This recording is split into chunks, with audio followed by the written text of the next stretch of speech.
ನೋಡ್ರಿ, ನಿನ್ನೆ ಸಮಾನ ಭಿನ್ನ ರಾಶಿಗಳನ್ನು ತಿಳ್ಕೊಂಡಿದ್ದೀವಿ.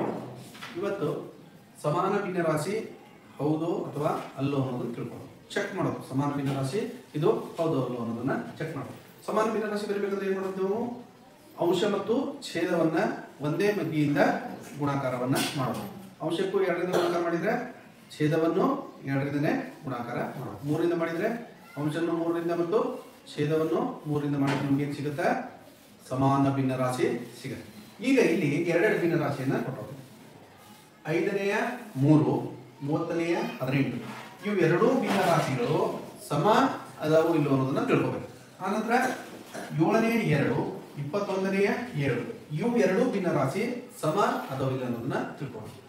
ಇದನ್ನು ತಿಳ್ಕೊಳ್ಳಿಕ್ಕೆ ಒಂದು ಸುಲಭ ವಿಧಾನ ಏನಪ್ಪಾ ಅಂದ್ರೆ, ಈ ಮೊದಲನೇ ಭಿನ್ನ ರಾಶಿಯ ಅಂಶ ಈ 2ನೇ ಭಿನ್ನ ರಾಶಿಯ ಛೇದ ನೋಡಿ. ಈ ಅಂಶ ಮತ್ತು 2ನೇ ಭಿನ್ನ ರಾಶಿಯ ಛೇದ ಏನ್ ಮಾಡಬೇಕು? ಎರಡನ್ನು ಗುಣಾಕಾರ ಮಾಡಬೇಕು. ಆನಂತರ ಮೊದಲನೇ ಭಿನ್ನ ರಾಶಿಯ ಛೇದ 2ನೇ ಭಿನ್ನ ರಾಶಿಯ ಅಂಶ ಗುಣಾಕಾರ ಚಿಹ್ನೆ ಅಂತ ಇದೆ. ಸೊ ಇವೆರಡನ್ನ ಗುಣಾಕಾರ, ಅಂಶ ಮತ್ತು ಛೇದ, ಛೇದ ಮತ್ತು ಅಂಶ ಇವೆರಡನ್ನ ಏನ್ ಮಾಡಬೇಕು? ಗುಣಾಕಾರವನ್ನ. ಸೊ ಗುಣಾಕಾರ ಮಾಡಿದಾಗ ಅಂಶ ಮತ್ತು ಛೇದ ಸಮ ಇದ್ರೆ ಅದು ಸಮಾನ ಭಿನ್ನ ರಾಶಿ. ಚೆಕ್ ಮಾಡೋಣ ಒಂದು. ಓಕೆ ನೋಡಿ,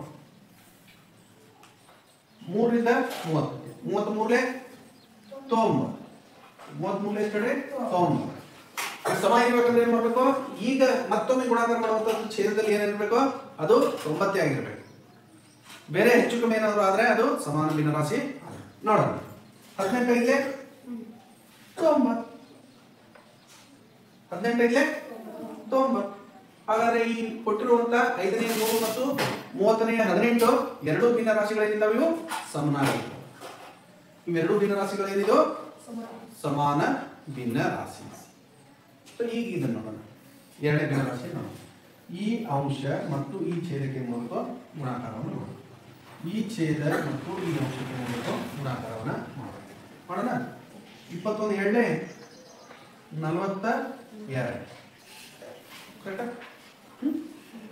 ನೆಕ್ಸ್ಟ್ ಈ ಛೇದ ಮತ್ತು ಈ ಅಂಶ 7 7 40 ನೋಡ್ರಿ. ಇದು 42, ಇದು 49. ಏನಿದಾವೆ ಇವು? ಬೇರೆ ಬೇರೆ. ಅಂಶ ಮತ್ತು ಛೇದ ಏನಾಗಿದೆ ಇಲ್ಲಿ? ಬೇರೆ ಬೇರೆ.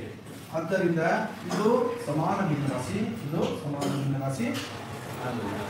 ಸೊ ಮೊದಲನೇ ಭಿನ್ನ ರಾಶಿ 5ನೇ 3 ಮತ್ತು 30ನೇ 18 ಸಮಾನ ಭಿನ್ನ ರಾಶಿ. 7ನೇ 2 ಮತ್ತು 21ನೇ 7 ಸಮಾನ ಭಿನ್ನ ರಾಶಿ ಅಲ್ಲ. ಸೊ ಛೇದ ಮತ್ತು ಅಂಶಗಳಿಗೆ ಗುಣಾಕಾರ ಮಾಡಿದಾಗ ನಮಗೆ ಏನು ಗೊತ್ತಾಗ್ತಾ ಇದೆ? ಸಮಾನ ಭಿನ್ನ ರಾಶಿ ಹೌದು ಅಥವಾ ಅಲ್ಲ ಅನ್ನೋದು ಗೊತ್ತಾಗ್ತದೆ. ಇದೇ ರೀತಿ ಮಾಡ್ತೀವಿ.